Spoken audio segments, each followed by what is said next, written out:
So here we are testing the features of Kia's Drive Assist. We're in the Kia Niro EV and it's engaged right now. I'm on a busy highway. I say busy because in our town it's usually busy, but it's nighttime and it's pretty empty right now. And the system is engaged in driving at about 60 miles an hour. I'm lowering the speed to 55 just to be safe. I had a car coming by me and I just wanted to slow down and get this system a test at moderate speeds. You can tell that the system is engaged here by the two icons on the dash. There's like a little wheel and a little lane icon on the left middle part of the dash. Kind of hard to see what they are, but those two green icons, that's how you know the system is engaged. When this system is engaged, there are no brake or acceleration pedal requirements at all. Also, no steering input requirements. So the car is pretty much driving itself. Right here on this highway, it's on a straightaway. It's doing pretty well. I just don't like that it's closer to the middle line instead of the right line or in the middle. It's not over the line or driving on it at all, but it's a little closer to it than I would like. In this system, I haven't gone the top speed to see what speed it can do with the system on. I do know in Tesla's autopilot system, I was driving 90 miles an hour and it kicked me out of the system and told me I couldn't drive at that speed. I have to test and see what the top speed is for this car. There you saw the car actually give me a warning to put my hands on the wheel. Kia does require the driver to keep his or her hands on the wheel.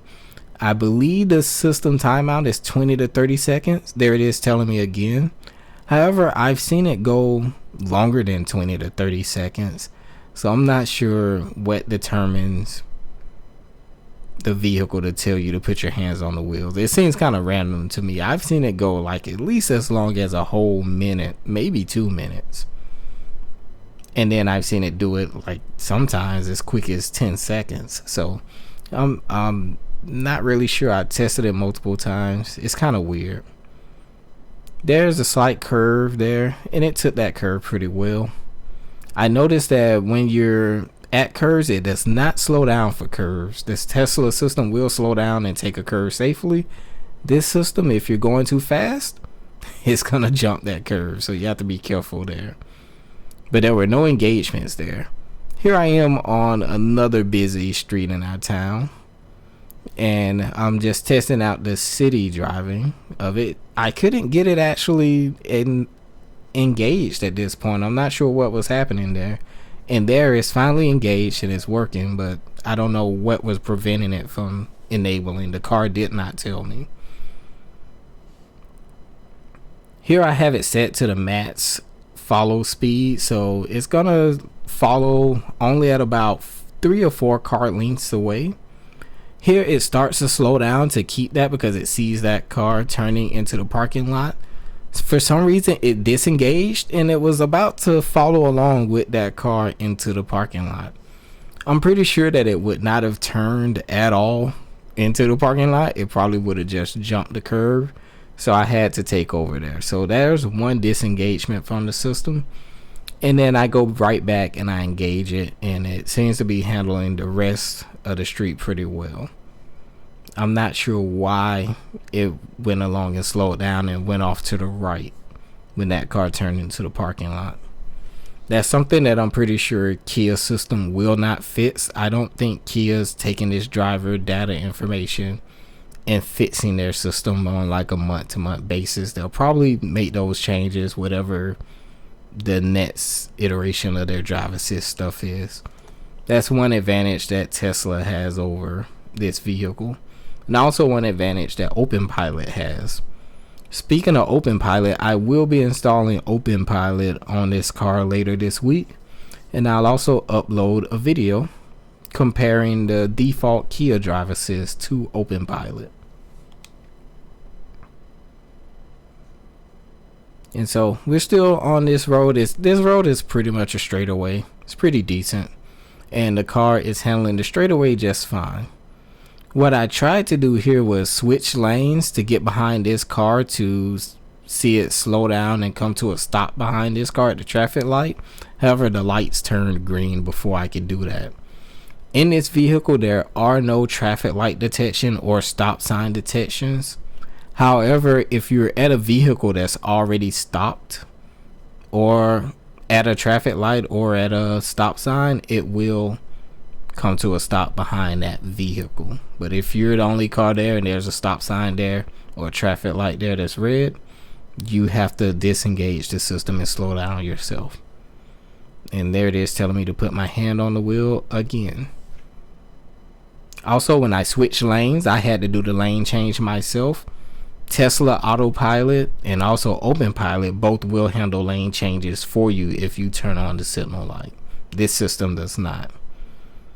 Here I am on another primary busy street in my town, and we're coming downhill to a slight right curve, and the system is going along here at 40 miles an hour, what I set it to, and it comes up to this truck that stopped at a light, and it's kind of hard to tell on the video, but it stopped pretty late there. It did slow down, but that was pretty late. It was a little too much of a delay for me. I was about to hit the brake myself, but it slowed down just in time. That was a little worrisome. That's something that Kia needs to work on with their next iteration of this. Also, with OpenPilot, it's unable to take control of this car's acceleration and gas, so it's going to use the stock acceleration and gas. So I'll be stuck with this until OpenPilot is able to get that resolved, which they are working on. Well, members of the community are working on it. I'm not sure if OpenPilot and the common team themselves are working on it. But yeah, that was a little worrisome. It did slow down, but I think I would have started slowing down a whole lot sooner. And this system wants to be, human-like, so hopefully that can get worked on. And so it's still keeping the 3 to 4 car lengths distance from this truck. It does that pretty well. In this whole time in this video, we've only had one true disengagement. That was when the car was turning into that gas station. So that's pretty decent. I went on 3 different streets, made a pretty big circle, and the car drove itself the entire time except for that one disengagement. So we'll see what that's like with OpenPilot, see if there are no disengagements with it, and also test some other features of OpenPilot later this week when I get that installed. But for the Kia driving assist, I say it's not bad. It's no OpenPilot, it's no Tesla Autopilot, but it's pretty freaking decent. You can do some good hands-off driving, especially if you're on a interstate on a long trip. You can kind of relax. You won't be anywhere near as fatigued. The car pretty much does a good job. I would like to thank my wife for helping me out with the camera work. I told her if she helped me out, she gets to tell one of her infamous jokes. So, darling, take it away. Thanks. Did you hear about the guy who invented the knock-knock joke? He won the Nobel Prize. And we'll see you guys later this week for the OpenPilot installation. Peace.